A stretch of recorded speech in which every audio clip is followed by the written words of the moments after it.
Following on from one of the longest off seasons in world football, beginning with the A-League men returning last week, we are less than 2 weeks away from an even longer off season returning as we welcome back the A-League women, also known as just the Dub. And what could be a better way to celebrate than with the launch of the Dubcast, a new podcast as part of the Roundball Australia network of podcasts and YouTube content. We're ready for the longest season in Dub history with a full 22-round season plus a Unite round and finals, which might be the last season that we can say the new longest season for a while, even with Auckland's arrival next year. Ahead of the new season, we're here for the next 2 weeks with our massive two-part A-League Women season preview to answer all the big questions. Can City do the treble at the first time of asking? Will Jeff Hopkins get the victory back to the promised land? Are Wellington going to build on having their first coach for a second season in their short history? Off the back of back-to-back NPL Women's New South Wales Championships, will Stephen Peters guide the glory to glory?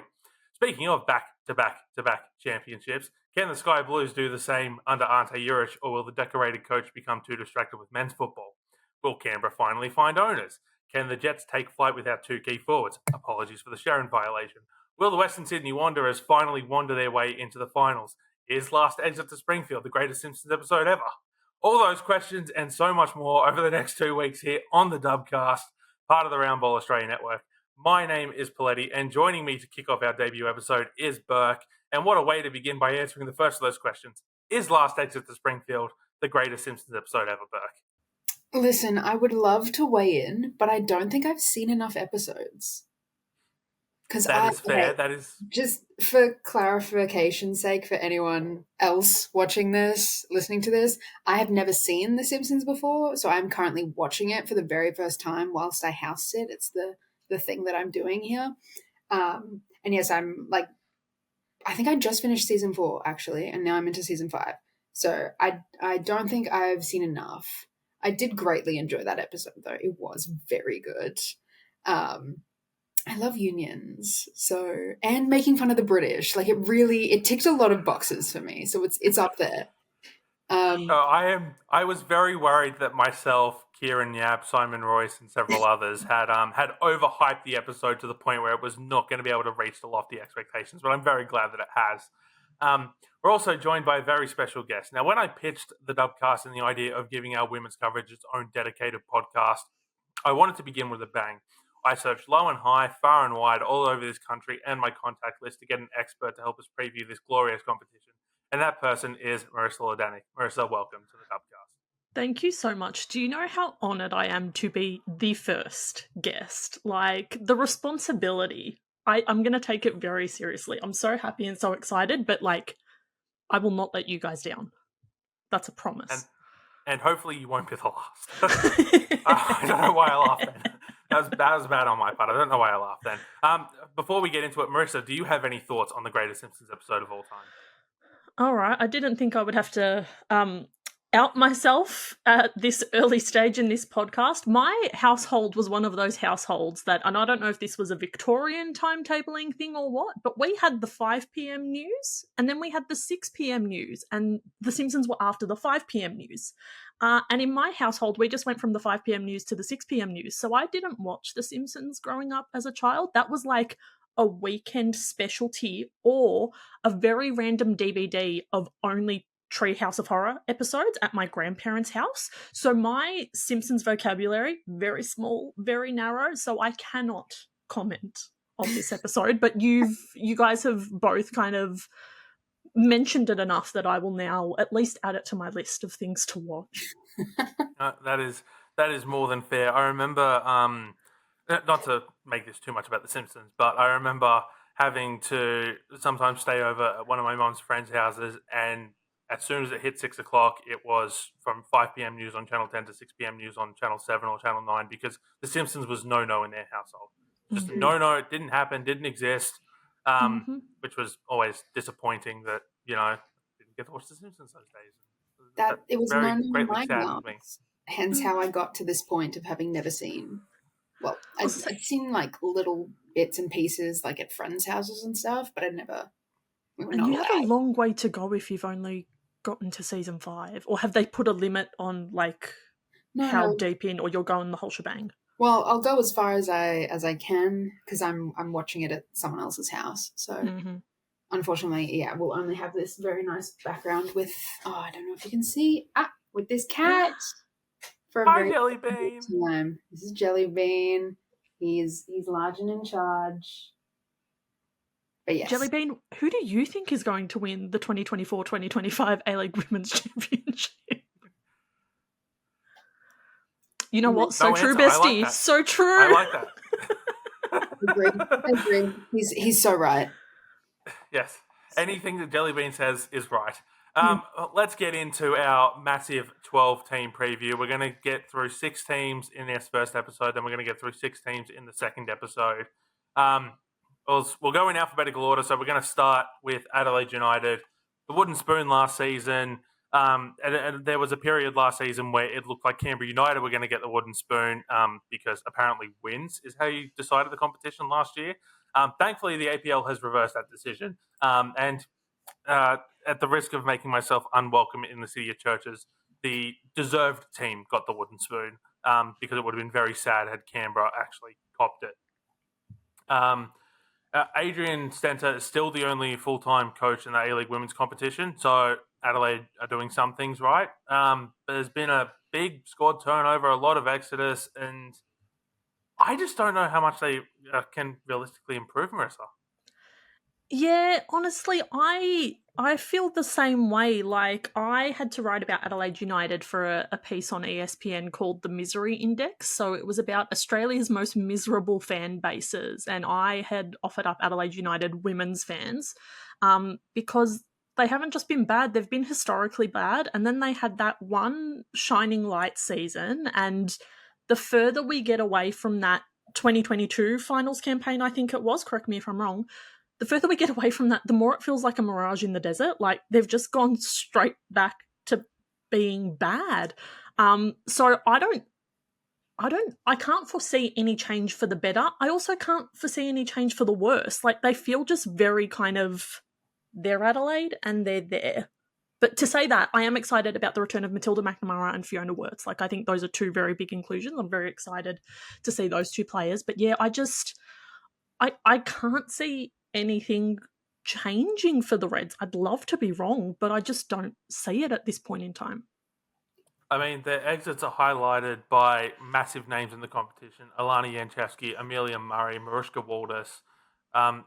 You do have the return of Fiona Wirtz. You already mentioned Matilda McNamara. My concern is that Fiona Wirtz might have to put on another massive performance and then still go work at McDonald's the next day. And heaven forbid if we get a repeat of that.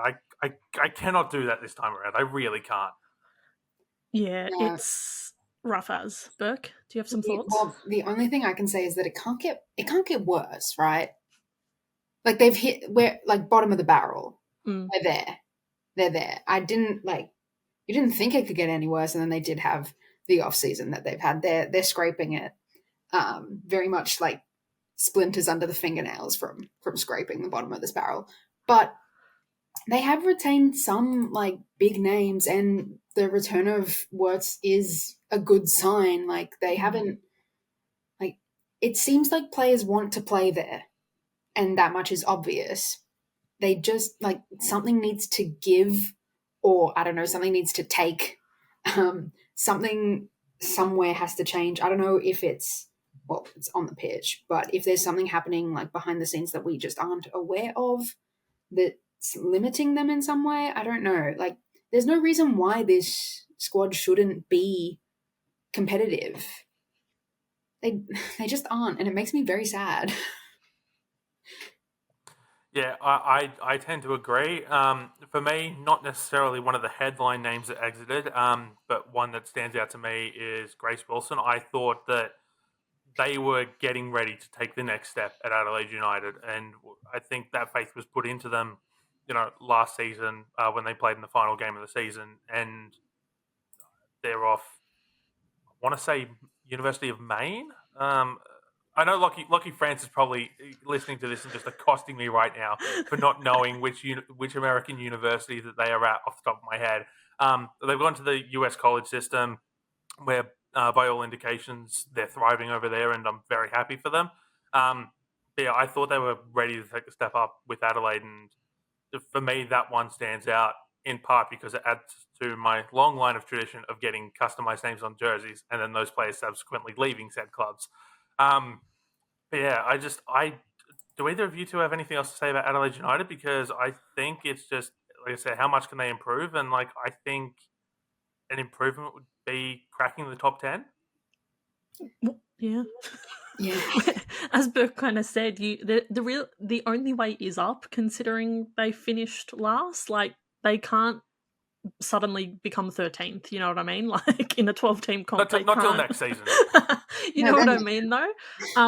I'm just looking at the squad again, and there's a couple of names where, like, we know what they can do, your Sasakis, your Condons, your Daubers, and I think Condon being fit for a full season could be really beneficial, will be really beneficial. Having Dauber for a full season, really beneficial, and obviously Sasaki's a gun as well. So we all know that there's kind of the ingredients for something good there. It's just about whether they can pull it together.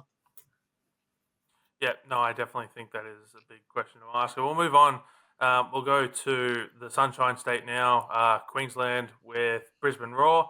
9th place last season. Alex Smith came in, replaced Gareth McPherson after a few rounds last season. Poor run of results first up, and never really got going after that. So this will be Smith's first full season in charge as coach. He's the first of a number of coaches we're going to get to on this list where it'll be their first full season in charge. Lots of big signings have come in that respect. Danielle Tan stands out for me. You look at the likes of Zara Kruger, championship winner last year, Lainey Fryer. I think this is beginning to look very much like an Alex Smith squad, what he would have intended this to be had he had the gig last season. And so hopefully that will lead to improved results at Brisbane. What are your thoughts there, Marissa? I think, like everyone else, I'm really excited about Danielle Tan just because of how much hype kind of surrounded her signing. So I'm actually really excited to be able to watch her week in, week out, but also not put too much pressure on her, because she is still a baby. So kind of balancing that excitement without overhyping the poor child and kind of wrecking the Brisbane Roar experience for her. But yeah, it definitely, you can tell, and as you mentioned, with a lot of these upcoming squads, there is a distinct influence of a coach being allowed to actually put their stamp on the players, and you would hope then that also includes a game style and all of those extra bits and bobs that make a hopefully successful team. But yeah, I'm curious about Brisbane Roar. I think Noah Ishinoori's a big loss, and I'm a big Holly Palmer fan, so sad that she won't be in Orange again. So I'm curious as to how they kind of cover those two losses. But yeah, I think my only other big question at the moment for Brisbane Roar is Tamika Yallop? Question mark? Yeah, I hadn't actually thought about Tamika Yallop until you mentioned it, because there's been like no news, and so I think it was just sort of like she's at the Raw, like that's where she's staying because that's where she belongs. Like, I mean, like that sounds bad, but I mean, I don't know. I hadn't actually given it much thought, but yeah, that's an interesting one, isn't it, Burke? It is. I'm actually just looking her up, Tamika. And did anyone else know she played for the Boston Breakers? Because I did not know that. That's a throwback. Funny. That's a fun fact. That rings a bell. Also, RIP the Breakers. I'm so sorry they did that to you guys with the new NWSL squad. But yeah, anyway. I was going to say, are we sure it was the Breakers and not Boss Nation? No. Let's not open that can of worms. But yeah, no, when I do think of Yallop playing in Australia, I do think of the Raw. So I guess she'll be there, right? Like they haven't indicated otherwise, and I feel like they would. She'll be there. Yeah. I mean, I think of all the things that Brisbane Roar could be concerned with, the fan backlash if they don't let Tamika Yallop come back could probably be up there. So hopefully they do right and don't create any more unnecessary drama for themselves, given the way everything is going up there. Given the she's stadium and oh god, given she's on their like website in the new kit, I'd say we're pretty strong indicator. Okay. I mean, unless their Photoshop game is really improved. and who knows? They might even be able to add Claire Polkinghorne in the transfer window. Who knows?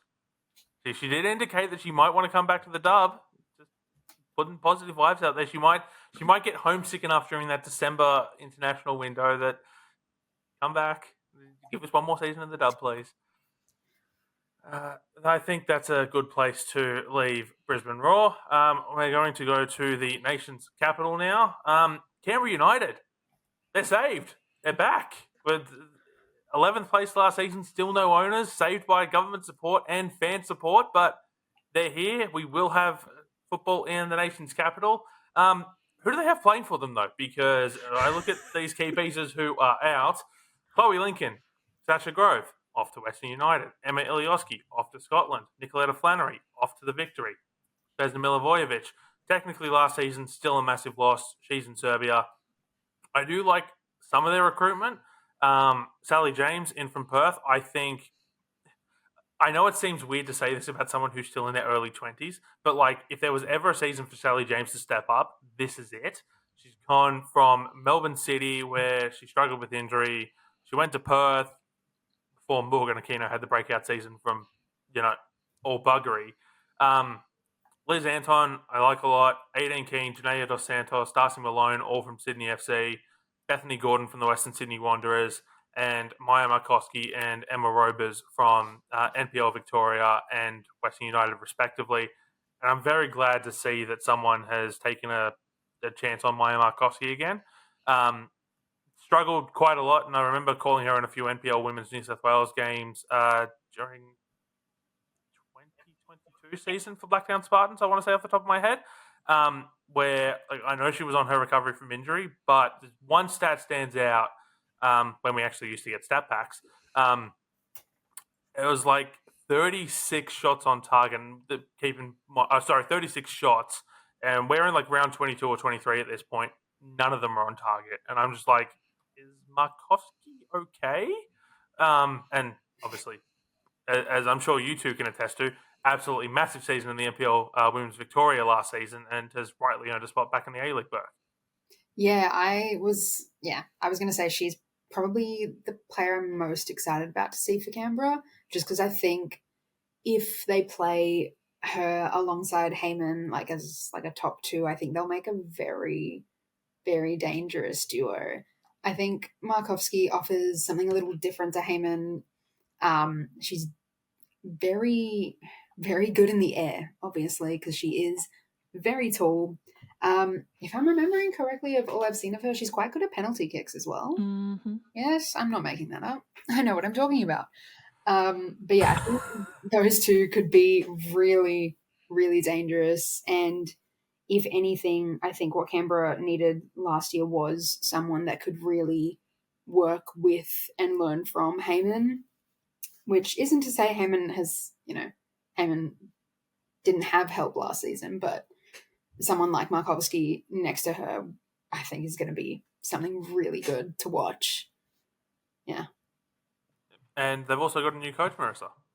They sure do. I'm not going to attempt to say his last name. I was Googling furiously before we jumped on for just a video of him or someone saying his last name, so I'm not going to say it. He seems to be going by Ant with the players, so I'm going to stick with Ant until I learn how to say his last name. But yeah, even the way he kind of came to the job was a little bit interesting in amongst all of the interesting Canberra off-field stuff over the off-season where, Njegoš Popovic was like, yes, you won't be the coach, but you are welcome to reapply for the coaching position. And it was just like, just slap the man. Like, it would probably be less mean than doing that. But from what I hear, Ant is very much a long-term kind of figure in ACT women's football. So very excited to see what he can do with this squad. I'm also just excited with this squad because it feels very patchwork quilty of just like they've grabbed a person from this team and a person from this team and a couple from here, and they've made this beautiful kind of blanket of all these dub players that we kind of know what they can do, but can they bring it all together? That's what we're going to find out. So very, very curious about what Canberra does this season, both on and off the pitch.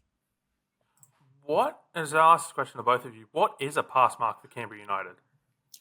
That's a great question. This is a very good question. Because for me, I think a pass mark is, after finishing 11th last season, I think it's at least being in finals contention until probably the last 8 or 9 rounds of the season. Like, if they fall away, they fall away. But I think at least being in the conversation is a pass mark. Mm. Yeah, I can see that. I don't know if they'll do it because, like Marissa said, being the like patchwork quilt team, I think this is very much going to be a building season for them. And provided they do not fade into the void following the end of the season, the next season I feel will be the one where they really contend after they've kind of worked each other out and worked out their playing style and that kind of thing.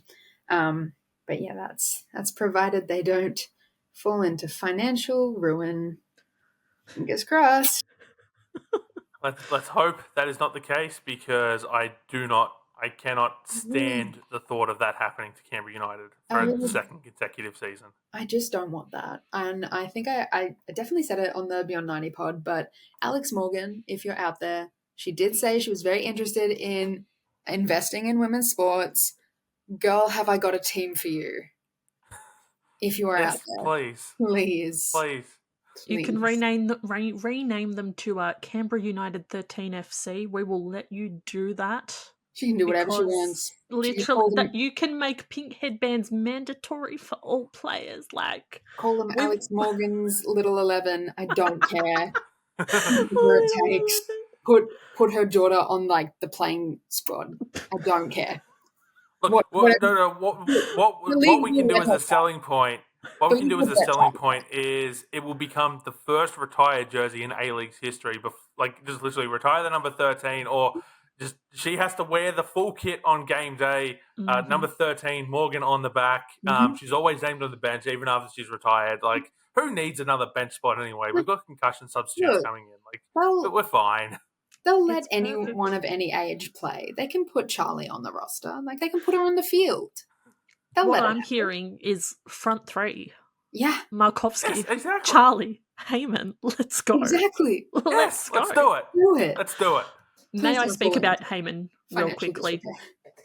No, absolutely. Of course you can. Not to steal your thunder if you were going to ask about Heyman, but just in amongst all the turmoil, I feel like we cannot undersell how much of like a bright spot retaining Heyman is, not just in a football sense, but just a morale sense. Because can you imagine going through everything they did, like looking down the black hole of non-existence, and then also not having Michelle Heyman as any sort of part of a future or any sort of light at the end of the tunnel? Like, that would have been just spirit breaking. So I think we cannot oversell just how important for morale and for football the retention of Michelle Heyman is for this team, and long may her, reign of goals continue. Okay, but how fun was it for the 3 minutes that she played for West Ham? Yes. Look, I'm glad you mentioned it, because it was peak A-League, and it wasn't even A-League. You know what I mean? That's how powerful we are. Best league in the world. Can't stop us. Yeah. I mean, I know Heyman has spent a little bit of time at the Mariners and a little bit of time at Adelaide, but Heyman United. Yes, that's it. It's Heyman United. Like Alex Morgan, we've got another name suggestion for you. It's like Michelle Heyman is Canberra United. Canberra United is Michelle Heyman. Like, that's it. I think that seems like a good place to move up to Gossy good times for the Central Coast Mariners. Season 2 for Emily Husband, 5th place last season, finals appearance out in the semi-finals to Sydney FC. Some big ins, some big outs, the likes of Taylor Ray, Jess Nash, Lily McMahon coming in, someone I'm very high on, as well as Leah Puxty, but that's my NPL Women's New South Wales bias showing there. But the outs strike me as concerning. Rolla Badawia, Jasmine Wardlow, Tiana Karen Bassett, Alexia Carastal, Maya Lobo, Kaya Simon, Casey Dumont, Faye Bryson, Paige Hayward, Wagamal, Brianna Woodall. Like, that's a big list of outs. And I don't quite know how they're going to go this season under Emily Husband, because whilst it gives a complete squad refresh, which may be what was needed, if you replace everyone, do you have anyone? I don't quite know what to make of that, Marissa. Yeah, it's a real interesting one. Like, I think there's definitely names in the outs that I've highlighted compared to others. So I thought Badawia was fantastic. I thought Ergamal, I feel like they might really miss Ergamal because I just thought she was phenomenal last season. And Casey Dumont, just the experience, the leadership, the swagger, the what you're gonna get from her. And I'm glad we haven't lost her to the league, but obviously we'll get to that much further down the line. But for the Mariners, it does feel like a big loss. But then obviously the opposite of that is, by God, I hope it's Taylor Ray season. I want her to do so well after her just horrible run of injuries. So I want, if 2024-25 offers me nothing other than it being Taylor Ray season, I'm okay with that because I want her to do well. Yeah, no, I completely agree. I want all of the rays of sunshine to bathe the Central Coast. What I found, there's a couple of things I found interesting, is that based on what I've seen of the draw, they're not playing all their games at whatever it's called now. I don't remember the name of the Central stadium. Coast Stadium. Yes, let's go with that. Sponsors be damned. I believe they're playing some in Terrigal, I think I saw. I'm not quite too sure what to make of that. Is it a cost issue? I'm not sure, and I've tried to seamlessly transition that as best I can. To Richard Peel, who has been running the club for the last couple of years, has left. I'm not going to go too into details on that. But this quote, this series of quotes, I should say, I felt stood out from a Code Sports article earlier this year. While Peel has faith in the current APL leadership, he said at some point Football Australia have to step back in, even if it was just to help grow the women's game. He said that he had put $700,000 into Central Coast Revamp's women's team, who were knocked out in the semi-finals. Football Australia are the beneficiaries of developing female players. The clubs aren't, Peel said. He said that if he spent $50,000 on a 17-year-old male player, paying his wage and developing him, he could potentially make back $1.5 million on the transfer market. If I spend $50,000 on a 17-year-old female player, the reality is there is no transfer. I think the record for a women's transfer is $150,000. The transfers in the women's game just aren't there. I've put $700,000 into the women's game in my first season, and I'm never going to get that back. There's no mechanism for me to benefit from that. Whereas Football Australia benefits from us developing players because they can make money off the Matildas. First of all, that's just factually wrong. The record is $862,000 US, and that was Rachel Kundananji going from Madrid to Bay FC. Barbara Banda, $740,000 from Shanghai to Orlando Pride.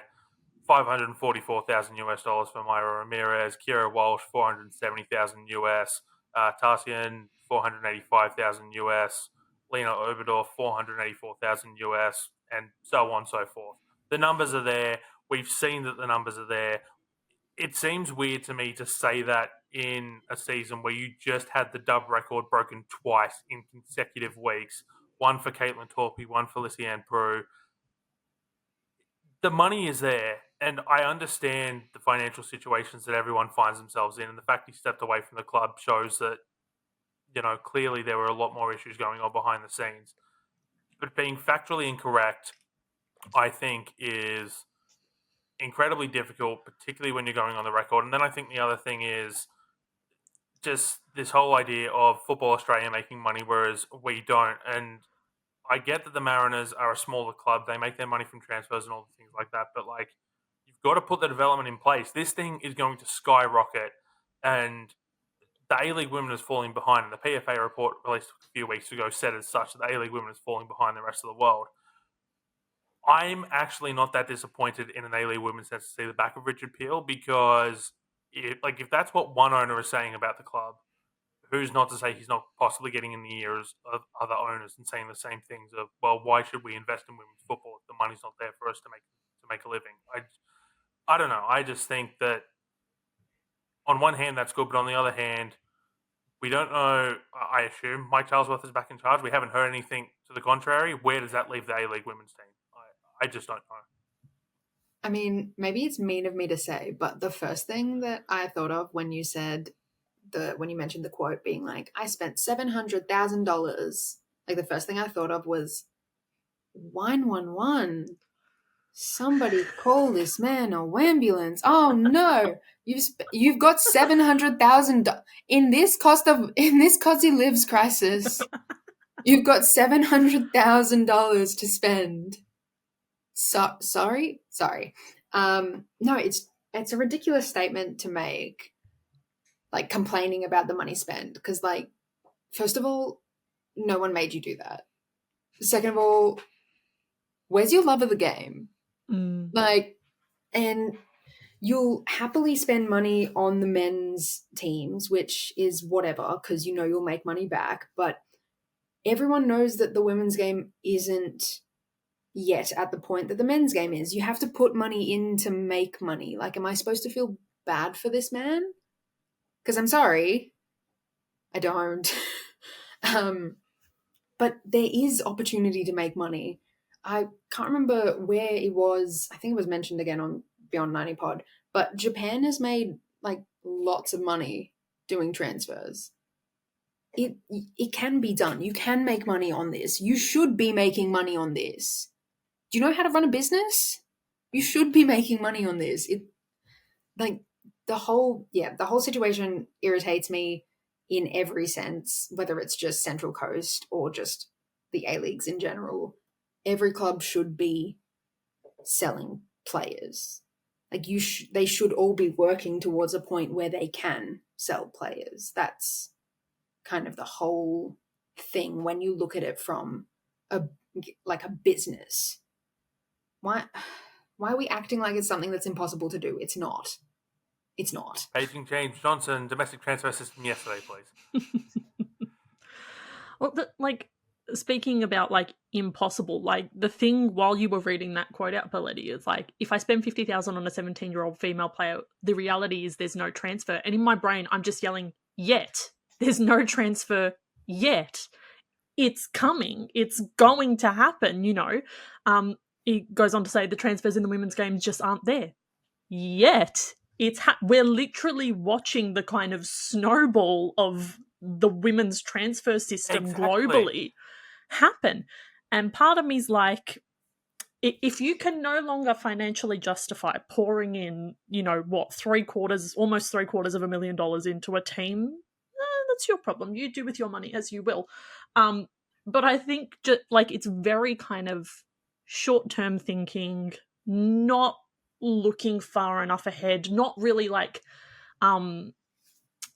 suppose envisioning the potential return on investment, which we all know is coming. If it's too far away for him to then cash in on, say that. You know what I mean? I cannot afford to keep doing this until it gets good, but it will, because that is very much the direction we all know that it's heading. So yeah, that quote, I was just like, yet, you are missing such a key word in this quote. It's coming. It's happening. It will get there eventually. It's just glacial. It is. If you can't wait, just say that. Just say, I need return on investment yesterday, and so be it. We're not going to judge you. We're judging you more because you're leaving the key context out. If you had just said the quiet part out loud, we'd be judging you less, if that makes sense. Mariners, I think, are past Marcus finals again, and I hope that they can do a little bit better and maybe challenge the top three for silverware. Let's head down to the neck of the woods of both Marissa and Burke. We're going to go to Melbourne City first. Premiers last season, and yet somehow lost their coach in a good way. He was Dario Vidicic off to Brighton and Hove Albion, where he is absolutely smashing it in the WSL. Michael Matriciani is coming from NPL South Australia. I don't know if the Asian Women's Champions League was deceptive in any way, but new coach, same tactics, Burke? Yeah, that's what it's looked like. I watched all of the games that they played for the group stage, and it was very much just same city, new name on the team sheet. A couple of new names on the team sheets, actually. But they looked good. It was a bit like very much traditional city ball where you spend a lot of the game watching them pass the ball around the back four. But when they stop doing that, it's really exciting. Which is like, I'm not dragging them. That is just how they play. Yeah, I'm very excited to see more of Mariana Speckmeyer, obviously. Massive steal from Wellington. I think she scored in every game she's played so far, so looks good. The other signing I'm really excited about that I don't think has made too much noise is Lords Bosch. She's a pickup out of the American college system, so she's like just finished her degree, and she's been really, really fun to watch. She scored a couple times too already, and I think she has a much higher ceiling than we've seen so far. The other like young signings that City have picked up in Alexia Apostolakis and Emilia Murray both have looked good. City have retained a lot of key figures. They've lost a couple in like Wilco, who retired, which, hope she has a great retirement, but also why would you do that? And losing Galich to FC20. Obviously a huge move for her, but really sad for me, who really enjoyed watching her play. Mm-hmm. I think City should be able to, if they continue as they were, which I believe they will, they should still be in finals. I'd be quite surprised otherwise, given how neat they've looked so far. They only conceded 1 goal, and it was an Olympico. So shout out Marissa Lordanic. You know what? If you're going to concede, it might as well be via an Olympico. That's what I've always said. So at least you know it'll be on the highlight reel for years to come. Exactly. I think that, and thank you for the transition to bring Marissa in on this. The one of the key outs that stands out for me is Naomi Chinema to the Perth Glory. They look great defensively during the Asian Women's Champions League, did Melbourne City, but I think they're going to miss Chinema a lot more than they realise. It's an interesting one because I feel like down both ends of the pitch because of the losses. So like Chinema down back and then Hannah Wilkinson up top. I'm really intrigued to see how they actually set up because especially someone like Wilkinson, that's very much like there's your starting point and then everything kind of gets built around her. So I'm really, really keen to see what kind of formation we end up seeing from City in the A-League and whether it will be different to what we've seen in the group stage of the Champos, because I do think there is going to be some differences in how they approach that. Not like a fundamental change, like very Dario Vidicic, like City football is City football. We know what we're going to get from a Melbourne City team, but just like those slight tweaks in the way they go about it, I think it's going to be really interesting. I will say defensively, I'm really excited about the signing of Alexia Apostolakis. I just think she's so talented and I'm really excited about what Melbourne City can kind of do for her development trajectory. So very, very excited about that. In terms of other losses, I wrote it in my notes. I was like, Ekic and Galich, that's 2 witches you want to keep. Like, I think they're just going to miss them. I think we're all Danny Galich stands and we're all very excited that we'll hopefully get a glimpse of her for the Tillies in this October international window. But I think Amina Ekic over the couple of seasons she was at City was just so good. So I'm really keen to see how they replace her because I thought she was just fabulous for them. No, I do agree. Quick fire question, both of you. I mentioned it off the top in the intro. Can City do the treble at the first time of asking Marissa? No. Burke? I want to say yes, just to be different. Yes. But I also do kind of think that they could, just because, mostly because it'd be really funny. I think they can do like a 2 out of 3. Yeah. Okay, which one do you think they're going to miss? I do think it's the Champos. I think they can do, like, if we're talking about probabilities and statistics, I feel like they're more likely to do the double here. But I'm going to put just a blanket 2 out of 3 for them, and any combination of 2 out of 3 I'm claiming as a win for the Marissa Lordanic prediction machine. So No, that is absolutely fair. Keep it vague. Absolutely love it. We'll move on now to Melbourne Victory. They had to win on the final day to make it into the finals. They finished 4th with a 4-0 battering of Sydney FC. I was there that day, and oh boy, it was not fun for the Sydney faithful who turned up at Leichhardt Oval. Bulk of the squad has been kept together. Departed players have been replaced with like-for-like replacements. The squad knows the expectations from both the club and Jeff Hopkins. Now, the big question is, Marissa, is this the season we cap Aussie Kayla? like, if we're gonna do it, I feel like now, like, especially if Tom Samani, interim coach, is still here for those 4 games on home soil at the end of the year, like, what better time to just, like, chuck an Akubra on her as the Victory Vikings have? Like, let's just do it. Let's just let's see what what it looks like. So, I'm very much in favour of the last few Tilly's games of the year just being like, yeah, everyone's a Matilda. Everyone's a Matilda, so let's go. I mean, a lot of the European players, they're going to need rest. They're not going to play all 4 games. And if any of them play more than 2 games in that window, insanity.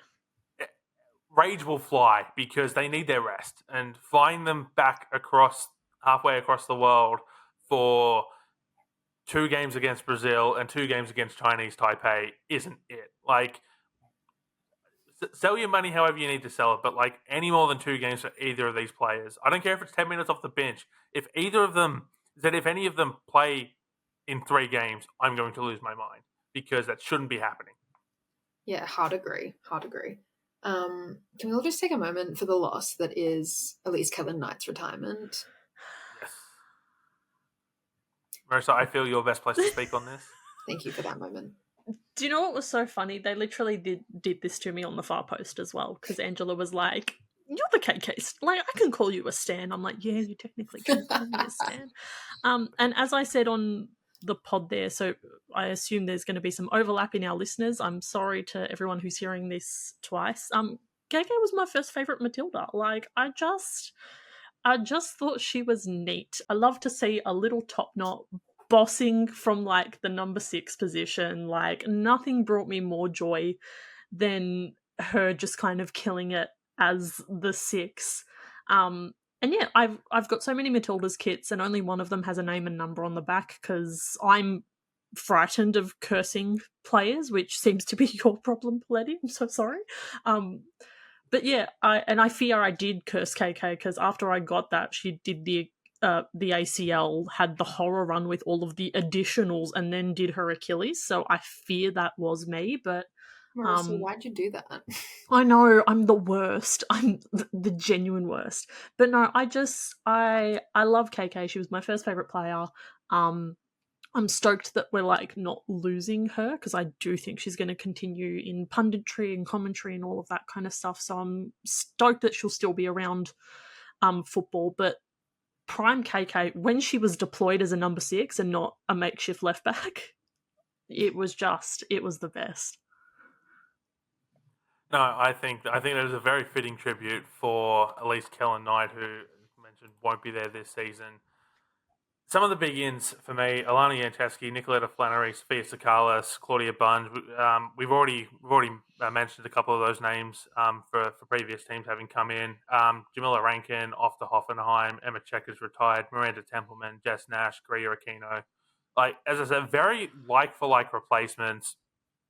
I feel like for the Victory, despite the fact that they've recently had championship success over Sydney FC, I just feel like in the last couple of seasons, they've really dipped away from like the top 3 in the league and are sort of just sitting on the periphery. Like, for me, I think there's a very clear top 2 now. It's Melbourne City and it's Sydney FC. Then it's Melbourne Victory, Western United, and sort of like that second tier. They're competing every year, but they're just they're just a step away. Is this the season where Jeff Hopkins gets them back into the conversation where we go back to this idea of a top three, Marissa? I'm unsure because I'm a big fan of a lot of the recruits. There's a very kind of like homecoming vibe because obviously Sofia Sakalis Victorian, Alana Jenchevsky Victorian, and Claudia Bunge honorary Victorian. We all know she's Kiwi, but she's come back to Victory. So there's very much like a homecoming kind of vibe, and I'm very excited about that. But I feel like one of the issues for Victory, and it was particularly like apparent last season, was that they had a lot of good players and they just did not figure out how to actually make all of them work at the same time, or what configuration best suited the overall football of the team. I hope and assume that with a full off season and not that much movement, Big Jeff Hopkins would have figured it out. But if he hasn't, then I fear that it's going to be very similar to last season, where like they're obviously a good team, but there's just something that's not fully running smoothly, and that's what prevents them from making it into that upper echelon with your Cities and your Sydneys, as you mentioned. So I think it's really about how do you actually fit Alex Chidiac, Rachel Lowe, into a midfield? How do you kind of build everything around them? Do you have the right kind of players to make the whole machine run smoothly? I think they do. It's just about whether they've actually figured that out on the pitch. Well, the answer is you play Rachel Lowe as a striker completely out of position. That's how you fit everyone onto the pitch. Decision that it worked, but it still baffled me that that was the solution to get everyone on the pitch. Burke, do you think there's a fear that they may miss finals? They shouldn't. They shouldn't. No one should realistically be fearing that. Given the squad that they have, the coach that they have, they shouldn't. But, then again, we did see what happened last season. So, as the dub is, who really knows? Anything could happen, and anything will happen. The That's dub's gonna dub. At every point it will. I just wish Victory would find some like real consistency. I feel like at a lot of points last season, it kind of felt like they were pranking us, where they were like, "We're really good, tricked you. We're not good," and they did that like 4 separate times, and it just really annoyed me every single time because it should not have happened. Like the squad that they have on paper looks like a slam dunk last season and this season. Like it still looks incredible. So we shouldn't be having these conversations like periodically being like, oh my God, the wheels have fallen off Victory. And we shouldn't be doing this. Please don't make us do this. Sorry, I'm deeply obsessed with like Melbourne Victory brackets psych FC basically being their mantra for last season. Oh God, that's so funny. They were having us on, and it wasn't funny. Marissa, same question to you. Is there any fear at all that they'll miss finals? Considering that it's a 6-team final series, they should not. But like, that's catastrophic failure if they're missing finals, to be honest. Yeah, I tend to agree on the surface that if Melbourne Victory are missing finals, like I know we've just gone through, the couple of seasons back to back of the exact same top 4 playing out just in different positions. But like, I also fear it's just going to be more of the same, where it's like we're going to get to the end of the season. It's going to be Melbourne City, Sydney FC, Western United, Melbourne Victory in your top 4. Take your pick, and everyone else is fighting for 2 spots to figure out. I can't even say who's going to lose in week 1 to any of these 4 sides because we just saw the Mariners beat Victory last season in a shootout. So the finals is a different beast entirely. But yeah, I very much fear it's going to be the same top 4. I think that seems like a good place to leave part 1. So that's 6 teams down, 6 to go. Marissa, thank you so much for joining us. Thank you for having me. Burke, thank you so much for joining us. Any and hopefully every time. Yeah, and we will definitely have both of you back next week. Marissa will discuss payment later, don't worry. Thank you. I only take Disney dollars. Disney dollars. Let me guess, they're going to work the exact same the exact same way as Itchy and Scratchy Dollars, right? Yes, 100%. Fantastic. We'll be back next week for part 2 of our massive preview.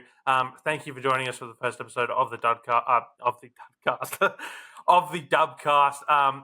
Like, share, subscribe, all that fun stuff. We want to keep bringing you content every single week throughout the season, and we will be. So please be sure to join us next week. Thank you for listening. Goodbye.